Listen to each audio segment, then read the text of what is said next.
दोस्तों जय हिंद वंदे मातरम। मेरा नाम है सौरभ मशहूरी और आप देख रहे हैं ज्ञान जरा हटके। और आज इस वीडियो में हम लोग बात करने जा रहे हैं the great American super power और इजराइल अमेरिका नेक्सस थ्योरी के बारे में। लेकिन वीडियो शुरू करें उससे पहले मैं आप लोगों को ये बात साफ साफ क्लियर कर दूं कि भैया आज इस थ्योरी के बारे में हम लोग ये जो बात करने जा रहे हैं, इस थ्योरी को डेवलप करने में मेरा बिल्कुल भी रोल नहीं है। और ये थ्योरी पूरी तरीके से अलग अलग जियोपॉलिटिकल एक्सपर्ट द्वारा बताई गई इंफॉर्मेशन पे आधारित है। मैं सिर्फ अगेन नारद मुनि की तरह आप लोगों तक सिर्फ और सिर्फ ये थ्योरी पहुंचाने का काम कर रहा हूँ। तो इस थ्योरी को लेके ना तो मेरी तारीफ करना बनता है और ना ही मेरी बुराई करना, बट ऑब्वियस सी बात है कमेंट बॉक्स में रिएक्शन जरूर देना कि भैया आप लोगों को ये थ्योरी कैसी लगी। एंड सेकंड पॉइंट, मैं कहीं से कहीं तक एक एंटी सेमिटिक पर्सन नहीं हूं और ना ही मैं ये मानता हूं कि इस पूरी की पूरी दुनिया को जूइश लोग चलाते हैं। And last but not least, आज की इस थ्योरी में, आज के इस वीडियो में बहुत सारी महत्वपूर्ण डेट्स है और बहुत सारे महत्वपूर्ण इवेंट्स है। इस वजह से वीडियो को थोड़ा सा ध्यान से सुनना, अदरवाइज कनेक्शन मिस होगा और सब कुछ ऊपर से चले जाएगा। तो देखो भैया, ऐसा है कि कहानी की शुरुआत होती है वर्ल्ड वॉर 2 से, क्योंकि जैसे कि हम सभी लोग जानते हैं कि भैया वर्ल्ड वॉर 2 के अंदर अमेरिका और तमाम एलाइड नेशन एक तरफ थे और जर्मनी और ये जो एक्सेस फोर्सेस है वो दूसरी तरफ थी। और इसी वजह से इस वर्ल्ड वॉर 2 में एक्सेस फोर्सेस के खिलाफ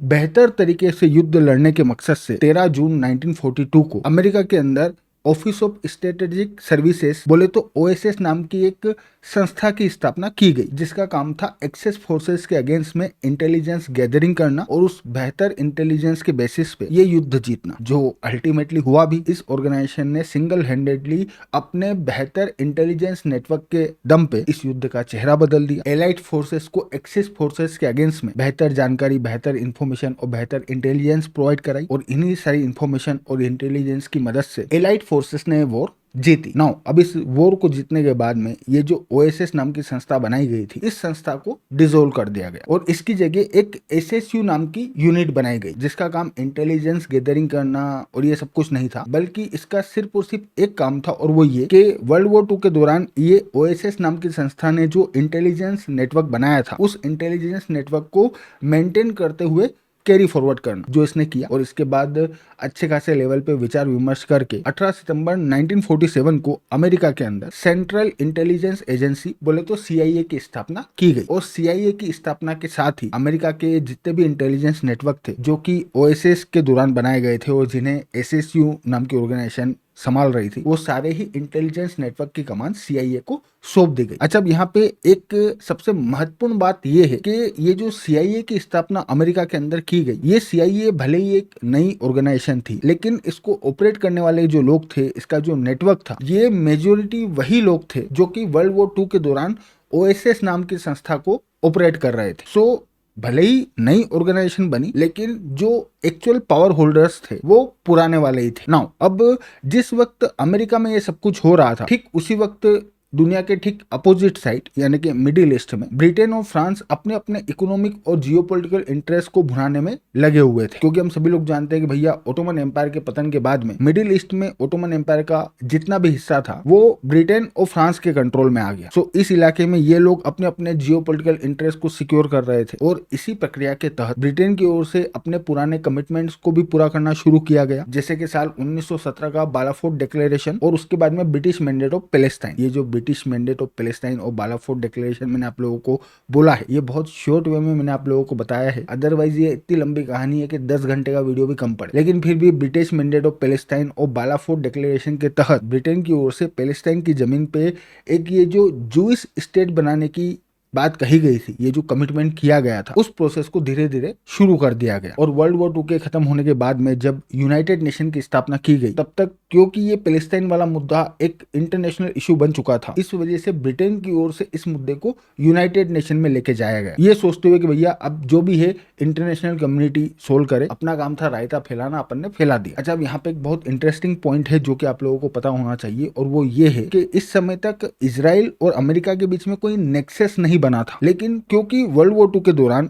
अच्छी खासी तादाद में यूरोप में मौजूद जूइश पॉपुलेशन रिफ्यूजी के तौर पे अमेरिका पहुंची थी, इस वजह से अमेरिका के अंदर ये इजराइल वाले मुद्दे पे पब्लिक सिंपैथी और पब्लिक प्रेशर मौजूद था। प्लस वर्ल्ड वॉर 2 के दौरान जो होलोकॉस्ट हुआ उसकी वजह से भी अच्छे खासे लेवल पे सिंपैथी थी। सो इजराइल के साथ में किसी भी तरीके का नेक्सस ना होने के बावजूद यूनाइटेड नेशन में उस वक्त पैलेस्टाइन के पार्टीशन प्लान के ऊपर जब वोटिंग की गई, तो अमेरिका की ओर से इजराइल के क्रिएशन के पक्ष में वोट किया गया और इसी के साथ 14 मई 1948 को स्टेट ऑफ इजराइल की स्थापना की घोषणा कर दी गई, मतलब कि इजराइल अस्तित्व में आ गया। बट इजराइल के अस्तित्व में आने के साथ ही मिडिल ईस्ट में मौजूद तमाम अरब कंट्रीज की ओर से इजराइल के ऊपर हमला किया गया, इजराइल को खत्म करने की कोशिश की गई, जो बुरी तरीके से नाकामयाब रही और फर्स्ट इजराइल अरब वॉर में इजराइल को विक्ट्री मिली। देन इसके बाद साल 1956 में स्विस कैनाल का क्राइसिस हम लोगों को देखने को मिला, और अगेन ये स्विस कैनाल के क्राइसिस में हम लोगों को ये बात साफ साफ क्लियर हो जाती है कि इस वक्त तक भी अमेरिका और इजराइल का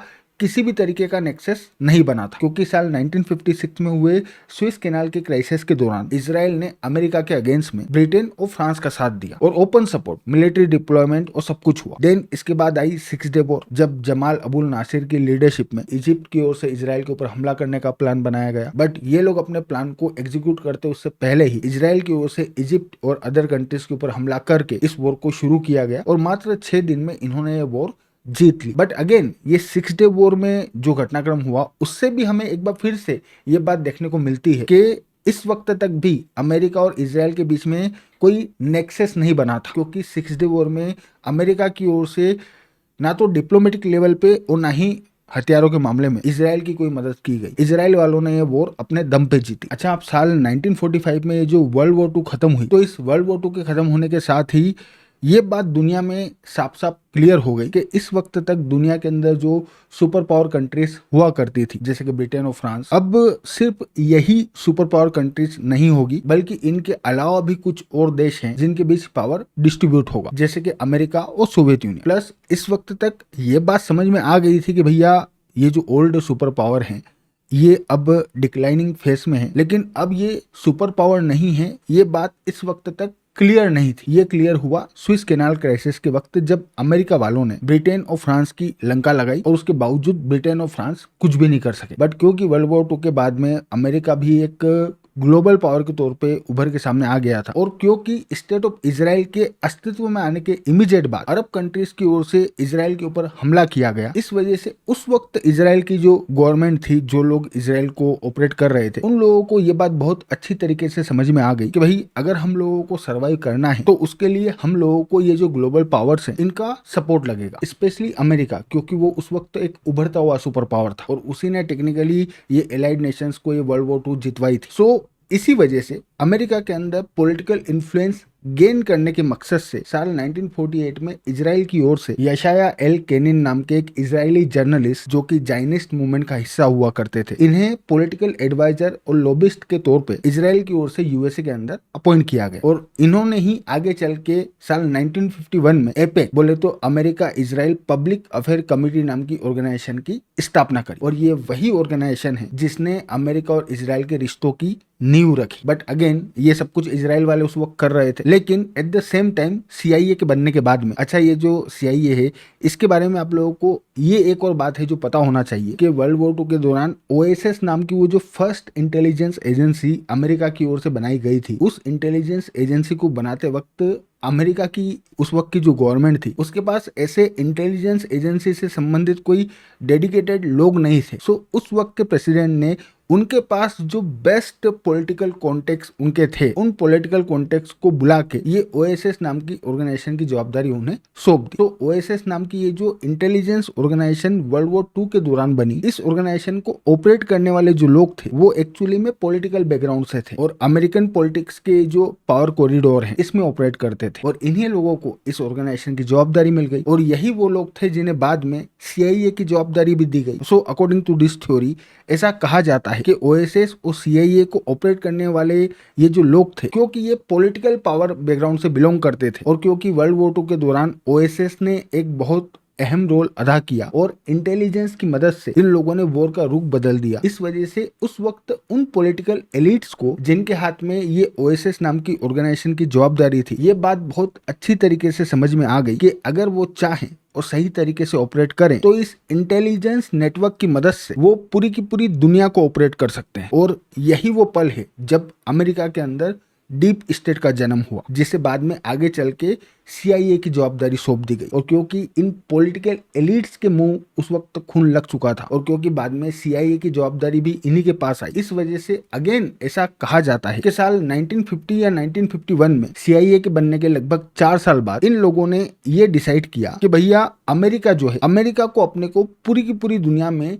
सोल सुपर पावर बनाना है और दुनिया में हर वो चीज, हर वो पर्सन, हर वो ऑर्गेनाइजेशन और हर वो देश जो कि अमेरिका के पावर को चैलेंज करे या फिर अमेरिका के ग्लोबल सुपर पावर बनने में रोड़ा अटकाए, उसे हमेशा हमेशा के लिए मिटा दिया जाएगा या फिर खत्म कर दिया जाएगा। नाउ अब इन लोगों का ये जो अमेरिका को दुनिया का सोल सुपर पावर बनाने का सपना था, इस सपने को पूरा करने में उस वक्त सबसे बड़ा रोड़ा था सोवियत यूनियन। प्लस इन लोगों को ये बात भी बहुत अच्छी तरीके से समझ में आ गई थी कि भैया अगर इन लोगों को अमेरिका को सोल सुपर पावर बनाना है तो उसके लिए मिडिल ईस्ट के ऊपर इनका कंट्रोल होना बहुत जरूरी है, क्योंकि इस वक्त तक मिडिल ईस्ट के अंदर ऑयल और गैस के भंडारों का पता चल चुका था और ऑयल और गैस जो है वो इकोनॉमिक ग्रोथ के लिए सबसे एसेंशियल आइटम है और जो इन्हें कंट्रोल करेगा उसके हाथ में पूरी दुनिया का टेटवा होगा, भाई जब चाहे तब दबा दो। सो इन लोगों ने मिडिल ईस्ट को कंट्रोल करने का फैसला किया, जिसके तहत इन्होंने मतलब के CIA के अंदर ये जो डीप स्टेट है इसकी बात कर रहा हूँ। सो इन लोगों ने उस वक्त मिडिल ईस्ट में ये जो अलग अलग अरब कंट्रीज है, इन अलग अलग अरब कंट्रीज के साथ में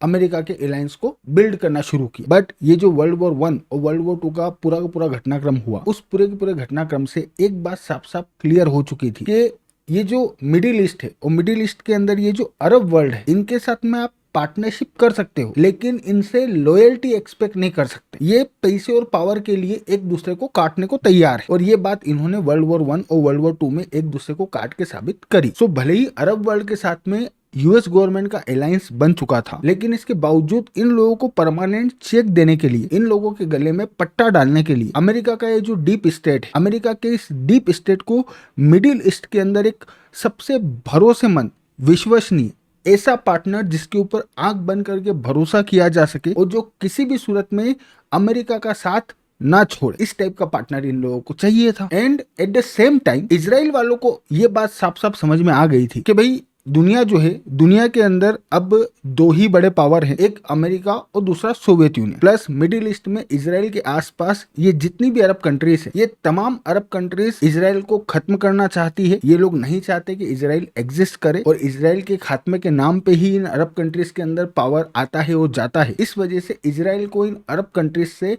प्रोटेक्शन की जरूरत है। बेशक पहली वॉर इजराइल जीत गया, लेकिन ये वॉर आखिरी वॉर नहीं होगी और इजराइल अगर अकेला चलेगा तो हर वॉर इजराइल जीतेगा, इस बात की कोई गारंटी भी नहीं। प्लस स्विस कैनाल का जो क्राइसिस खड़ा हुआ, उस क्राइसिस में जिस तरीके से अमेरिका ने ब्रिटेन और फ्रांस की फाइल निपटाई, वो देख के भी इजराइल वालों को ये बात बहुत अच्छी तरीके से समझ में आ गई कि भाई कल को अगर अपने ऊपर मुसीबत आती है, अगर अपने अस्तित्व पे खतरा मंडराता है, तो उस सिचुएशन में ये ब्रिटेन और फ्रांस वाले जो हैं, ये अपने को प्रोटेक्ट नहीं कर पाएंगे। अपने को चाहिए एक ऐसे सुपर पावर का साथ जो इतना पावरफुल हो कि वो अपने को हर सिचुएशन में प्रोटेक्ट कर सके। सो ये वो पल था जब इजराइल वाले अपने प्रोटेक्शन के लिए एक सुपर पावर ढूंढ रहे थे और अमेरिका वाले मिडिल ईस्ट के अंदर इन तमाम अरब कंट्रीज के गले में पट्टा डालने के लिए एक पावरफुल ठिया ढूंढ रहे थे। सो ये तो रब ने बना दी जोड़ी वाला कार्यक्रम था और इस जोड़ी को अस्तित्व में लाने का काम ये जो एपेक नाम की ऑर्गेनाइजेशन है इसने किया। अगेन ऐसा कहा जाता है कि एपेक और अमेरिका का ये जो डीप स्टेट है, इसके बीच में एक नेक्सस बना, एक एग्रीमेंट हुआ और उस एग्रीमेंट के तहत ये डिसाइड किया गया कि अमेरिका का ये जो डीप स्टेट है, ये इजराइल को हर हाल में कंप्लीट सिक्योरिटी प्रोवाइड कराएगा और इजराइल जो है वो अमेरिका को मिडिल ईस्ट के अंदर अमेरिकन पावर का इंश्योरेंस देगा। मतलब कि इजराइल इस बात को इंश्योर करेगा कि मिडिल ईस्ट के अंदर अमेरिका ही एकमात्र वो सुपर पावर हो जो एग्जिस्ट करे। बट अगेन अमेरिका और इजराइल का ये जो नेक्सस है, ये कोई ऐसे ही इमीडिएटली नहीं बन गया, इसे बनने में समय लगा और इसी दौरान 6 डे वॉर हुई। और ये जो 6 डे वॉर है, ये 6 डे वॉर ने भी एक बहुत बड़ा रोल प्ले किया, क्योंकि ये 6 डे वॉर में जिस तरीके से इजराइल ने अकेले अपने दम पे बिना किसी भी एक्सटर्नल सपोर्ट के इन अरब कंट्रीज की फाइल निपटाई, वो देख के यूएसए के डीप स्टेट को इस बात का यकीन हो गया कि मिडिल ईस्ट के अंदर असल में इजराइल ही वो पार्टनर है जो कि अमेरिका के सुपर पावर के स्टेटस को इंश्योर कर सकता है। सो ये नेक्सस बन गया। देन इसके बाद आया साल 1973, जब इन अरब कंट्रीज ने एक बार फिर से यूनाइट होकर इजराइल के ऊपर हमला किया। बट इस बार क्योंकि अमेरिका और इजराइल का नेक्सस बन चुका था, इस वजह से ये वो पहली वॉर थी जब अमेरिका की ओर से ओपनली इजराइल का सपोर्ट किया गया, इजराइल को वेपन प्रोवाइड किए गए, डिप्लोमेटिक सपोर्ट प्रोवाइड किया गया। एंड जब यूएसएसआर की ओर से अपनी आर्मी भेजने की बात कही गई तो अमेरिका वाले न्यूक्लियर बटन के ऊपर हाथ रख के बैठ गए, ये बोलते हुए कि भैया भेज, मैं दबाता हूँ। सो अमेरिका खुल के इजराइल के सपोर्ट में आके खड़ा हो गया और इसे हम लोग अमेरिका और इजराइल का जो नेक्सस है इसका एक तरह से फर्स्ट टेस्ट भी कह सकते हैं। देन इस पूरे घटनाक्रम के बाद में यानी कि इस याम किपुर वॉर के बाद में ये अमेरिका और इजराइल का जो नेक्सस है इन्होंने ये डिसाइड किया, प्लस याम किपुर वॉर के बाद में ये जो अरब कंट्रीज है, अरब कंट्रीज की ओर से वेस्टर्न वर्ल्ड के ऊपर ऑयल एम्बार्गो भी लगाया गया, जिसने आज हम लोग जो प्रॉब्लम देख रहे हैं, जिस तरीके का एनर्जी क्राइसिस हम लोग देख रहे हैं, इससे बदतर एनर्जी क्राइसिस वेस्टर्न कंट्रीज के अंदर उस वक्त खड़ा हुआ था। सो अमेरिका वालों के लिए ये इंश्योर करना जरूरी था कि आगे चल के ये अरब कंट्रीज इस तरीके की हरकत करने की हिम्मत ना करे, और इजराइल वालों के लिए ये इंश्योर करना जरूरी था कि जो अरब वर्ल्ड है, अरब वर्ल्ड में इजराइल के अगेंस्ट में फिर से कोई मिलिट्री अलायंस खड़ा ना हो। और इसी वजह से ये याम किपुर वॉर और देन इसके बाद ये जो ऑयल एम्बार्गो लगा, इस पूरे घटनाक्रम के बाद में अमेरिका और इजराइल का ये जो नेक्सस था, इस नेक्सस ने मिडिल ईस्ट और अरब वर्ल्ड में मौजूद ये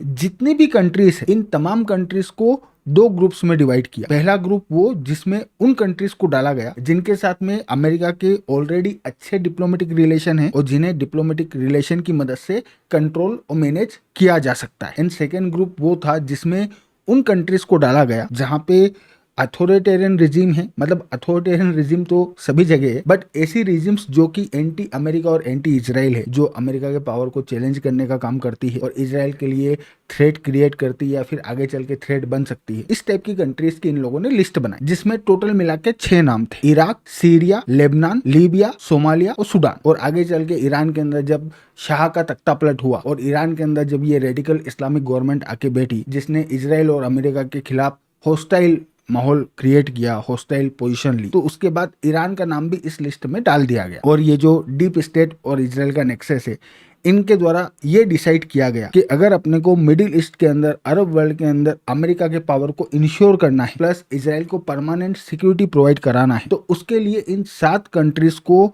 तबाह और बर्बाद करना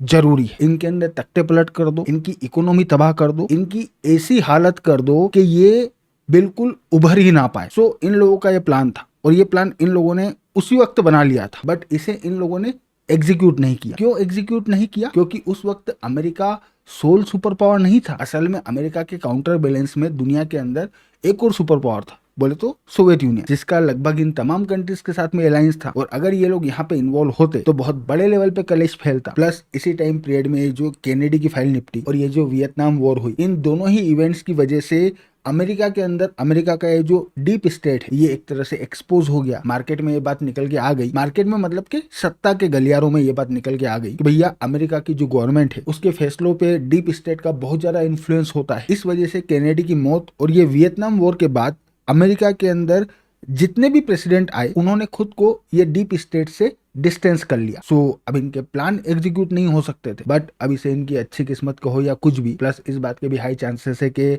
भले ही इनके प्लान एग्जीक्यूट नहीं हो पा रहे थे, भले ही यूएस गवर्नमेंट ने इनसे डिस्टेंस कर लिया था खुद को, बट बैकग्राउंड में अमेरिका का जो डीप स्टेट है वो काम कर ही रहा था। और उस वक्त इनके जो एम्बिशंस थे उनको पूरा करने में इनका सबसे बड़ा रोड़ा था सोवियत यूनियन। सो ये उसकी कबर खोद रहे थे और कबर तो अमेरिका की जो गवर्नमेंट थी वो भी खोद रही थी। और उसी का नतीजा था कि 26 दिसंबर साल 1991 के दिन सोवियत यूनियन का पतन हो गया, जिसके बाद अमेरिका का ये जो डीप स्टेट था इसके प्लान को एग्जीक्यूट करने में जो सबसे बड़ा रोड़ा था यानी कि सोवियत यूनियन, वो हट चुका था। अब बस यूएस गवर्नमेंट में सही बंदे के आने का इंतजार था। जो बंदा आया भी, जॉर्ज डब्ल्यू बुश सीनियर, और जॉर्ज डब्ल्यू बुश सीनियर ने इराक के साथ में वॉर भी लड़ी। लेकिन ये लोग जॉर्ज डब्ल्यू बुश को जिस लेवल का नीच समझ रहे थे, वो आदमी उस लेवल का नीच नहीं निकला। उसने डेफिनेटली इराक के साथ में वॉर लड़ी, लेकिन वो इराक को बर्बाद करने के लिए नहीं गया। फर्स्ट गल्फ वॉर में जैसे ही सद्दाम हुसैन हारा, सद्दाम हुसैन की आर्मी का कार्यक्रम हुआ, वो बंदा अमेरिकन फोर्सेस को लेकर वापस से पीछे हट गया। डीप स्टेट का ये जो 7 कंट्रीज को तबाह करने का प्लान था, इस प्लान पे उसने काम नहीं किया। सो अब इन लोगों को इंतजार था सही बंदे का, लेकिन वो सही बंदा आता उससे पहले एक और पत्ता था जो कि गलत पड़ा, और वो पत्ता था बिल क्लिंटन। क्योंकि ये जो बिल क्लिंटन था, भाई साहब, इस आदमी को अलग पंचायत, इस आदमी को मिडिल ईस्ट के अंदर पीस स्थापित करने का भूत चढ़ा हुआ था। और अपने इसी भूत के चक्कर में इसने इजराइल की उस वक्त की मौजूदा गवर्नमेंट और पीएलओ, बोले तो पैलेस्टाइन लिबरेशन ऑर्गेनाइजेशन, जिसे कि यासिर अराफात लीड कर रहे थे, इनके बीच में ओस्लो अकॉर्ड साइन करवा दिया, जिसके तहत ये जो पीएलओ वाले हैं ये इजराइल को रिकॉग्नाइज करेंगे और इजराइल वाले जो हैं वो ये पीएलओ वालों को